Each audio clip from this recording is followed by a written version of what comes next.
Yooyya ergaa tattamaa jiraattota Saudi Arabiyaa keessatti forroota waraqaa seeraa hin qabneef namni sagalee kana dhageettan sheer duwit godhi wal biraan ga'a isa magaalaa keessa yeroo isa baadiyyaa keessa yeroo amaanaa sittaa taatu sagalee kana wal qaqqabsiisa. Akkuma beekamu Saudi Arabiyaa keessatti qabaan inuma deemti bara hundaa'ima qabanii garuu kan bara kanaa wajja bifa jijjiiratee jira. Akkuma beekamu qabaan ji'a kana keessa hammaattee jirti ji'a Ramadaanaa kana keessa kan nama qabaa jiru mootummaa osoo hin taane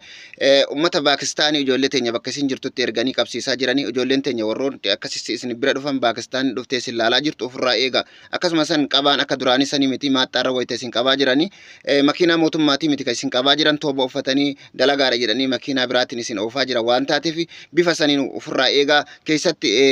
uummata Paakistaaniitii fi uummata Baangaalitti ijoollee teenya ficcisiisaa jira ofirraa eegaa namoonni hagammaatii waan kana ittiin naqqaane namni sagalee kana dhageesse rabbii jedhi sheer duwit godhi wal biraan ga'i ijoolleen teenya hedduun isaanii akkasitti miidhamaa jiranii torbee kana keessa qofa yoo xiqqaatte gara nama 400 haala saniin gooranii sheer duwit godhaa wal biraan